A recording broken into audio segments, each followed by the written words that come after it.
What's up everyone, OJ here, welcome back to another video, and today I wanted to talk about a Switch Pro or potentially even a Switch 2. So the whole thought process with so many people out there based on some rumors and some patents and whatever the case is that Nintendo will release some type of stronger Switch in the somewhat near future, maybe next year with The Legend of Zelda Breath of the Wild 2 if that game makes it, to kind of prolong the life of the current Switch or this Switch. So games that can be played on this current Switch model and this Switch Pro would make it to where you can get some better frame rates, higher resolution, maybe undocked it might be a 1080p screen, but probably not. But either way, the thought process is that there could be a Nintendo Switch Pro that comes out within the next year and a half. And while I don't think that is impossible, the more and more I think about it, I kind of tell myself, like, wait a minute, what if the Switch Pro is an actual Switch 2? And I think that's the biggest thing that we kind of have to look at it when we look at the time span of what's going on with the Switch.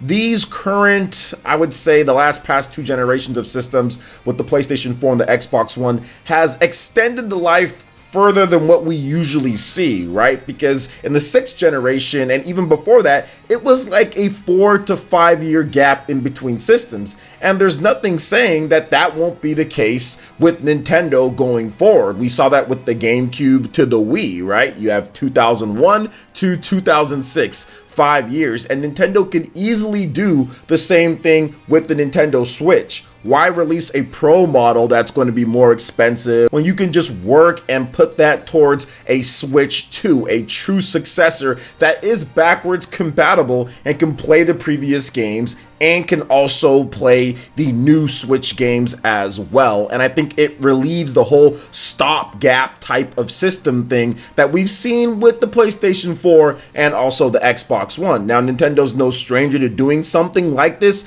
but I would say the new Nintendo 3DS and the new Nintendo 2DS aren't really stopgap features to the current Nintendo Switch. I think those were just put out just because, right? Just so they can have a little bit more of an advanced model and a little bit of a less model, not because we want to try to extend the life more, because not many games even took advantage of those features. Not many games were like, okay, we're gonna go ahead and use this extra power that we've got, or we're gonna have exclusive games. There was really barely anything, and even if you look at like the extra horsepower it had, yeah, some games took advantage of it, but most games pretty much performed the same and looked the same. So I don't really feel that Nintendo is going to try to pull the same thing here the more that I think about it. Once again, it's still perfectly possible that that is the case, that we see like a Switch Pro, because they did a Switch Lite, right? They could be copying the model of what they did with the Nintendo 3DS, but just something tells me that they're probably just going to put that into the next system. The Nintendo Switch released in 2017, early 2017. So if you add on 5 years to that, that is 2022 that we see the next system. So if Nintendo next year, or maybe even the year after,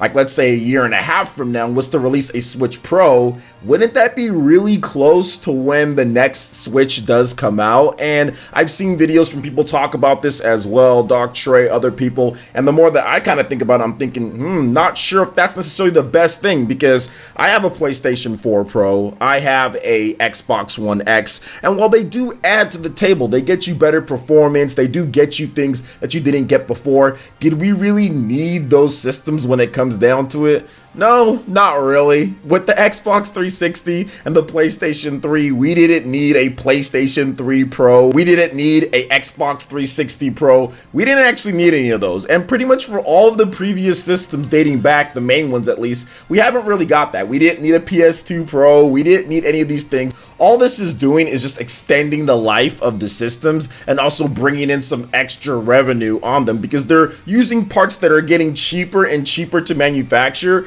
then kind of putting that in there with a little bit extra, kind of working on a stopgap to their next system, and then charging premium for it, then saying, hey, go ahead and buy this if you want a little bit more. So is it needed? No, not really. I barely use my Xbox One X, and even the Xbox One X enhanced games, it was cool, but it's not like I needed it. I just pretty much picked it up because it was $200, pretty much that busted Target sale. But that's a story for another day for those who don't know. But going forward, I think that Nintendo doesn't have to kind of copy the trend that's been going on. They can just sit there and say, hey, we're gonna go 5 years, maybe we'll go a little bit over that, and we'll put out our system when it's ready to go. Nintendo's on a roll with their games. They have a number of good studios like Panic Button, Virtuos, and more that are helping out with porting bigger games over to the Switch. We already know at this point, because we're 3+ years in, Nintendo's not going to get all of those big EA games. Nintendo's not going to get all of those big Call of Duties. Nintendo's not just going to get those games. And going into the next generation, that's going to continue. You heard it here first, right? Just like you heard it here first when we're talking about the Nintendo Switch, because I was talking about that in 2017 in terms of what's going to happen with this system if it's successful, or more like when it's successful, what's going to shake down. That's pretty much what's been happening here. Been getting a lot of ports over from like PS3 or 360 or PS4 and Xbox One. Been getting a superior lineup of first-party games because Nintendo no longer has to split their development resources between two platforms like they did with the Nintendo 3DS and also with the Nintendo Wii U. So now they can just put all of that into one system, and that's getting us game after game after game after game. And Nintendo's kind of flexing just a little bit, spending some money for some bigger games as well. For example, stuff like Marvel Ultimate Alliance 3, The Black Order, getting that game on the system, and there's been more as well. Mario plus Rabbids Kingdom Battle, that's another game that they worked with Ubisoft as well, getting some exclusive content in some games like Starlink Battle for Atlas or other things like that. So they've really been working and kind of saying, well, what fits for our audience? What fits for our base? What can we do? And of course, the massive sales of the Switch to really help boost up and give the teams like Virtuos and give the teams like Panic Button a lot of work from these other companies that are looking to make money, because it's capitalistic here. And we're seeing great results, right? Even this month, we have some big games coming like Overwatch, albeit 3 years late. It's still coming, it's still relevant, it still gets new content, so why not add it in there to Nintendo Switch? You have games like The Outer Worlds, that's a big game that nobody thought would probably come to the Switch. That game's coming over as well. We're also getting the smaller stuff too, all of the indie support on par with the other systems as well, and a lot of developers are making money and are happy with the system in terms of what they can do. Now, one thing that I want to note that Virtua said in a recent interview, they said that publishers and developers should not treat the Nintendo Switch as a secondary system. They should treat it as a main system in terms of getting development started right away with the PlayStation 4, Xbox One, or whatever comes next, getting that development started right away. And if you have the right people behind it, you can get things going. Virtuos has 1,600 people working on different projects between PS4, Xbox One, next generation, Switch, all of that. So you can clearly see with guys like Panic Button and Virtuos and them out there making these type of games for the Switch, that shouldn't stop. There's plenty of money to be made. I'm pretty sure Square Enix is very happy with the Final Fantasy sales that have been going on with the Zodiac Age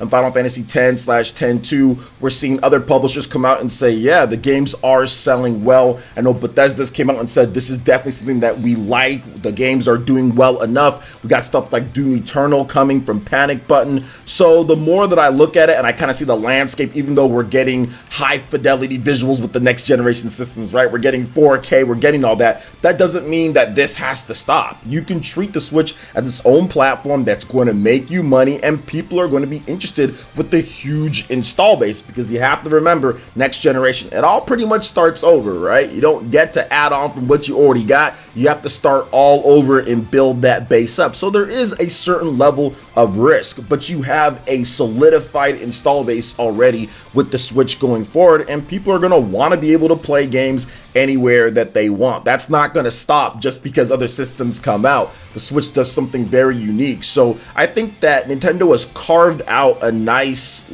base for themselves within the current ecosystem of gaming. Pretty much it's one side, and that is PC type of gameplay, PC type of games, and then you have the Nintendo Switch, which is seen as like a portable console by many people, but can also fit that role of your main console, can also fit that role of playing on the TV, and the flexibility of on-the-go gamers, or the flexibility of people who just don't have as much time to play games. Maybe they can get some in at work, or if they're on the plane, business trips, hotels, whatever the case is, the Switch kind of fits into there, that you can't get with the PlayStation 4 or the Xbox One or even the next generation of systems. Or even if you're looking at it like tailgating, stuff like that, people are playing their Switch, going out to different things. So it's a good spot to be in heading into next generation. And I think that with these great port studios and Nintendo at their full strength making games, they just got to keep this thing going. And when it's ready to release the next one, instead of doing like a Nintendo Switch Pro,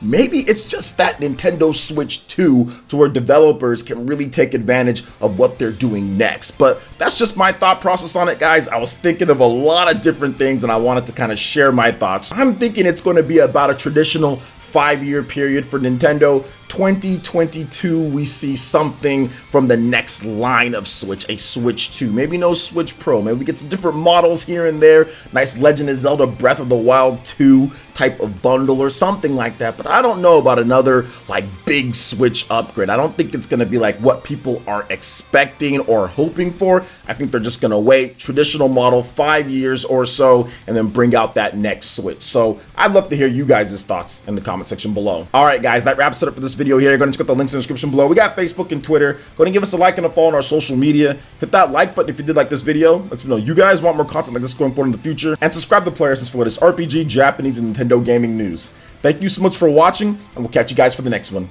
Peace.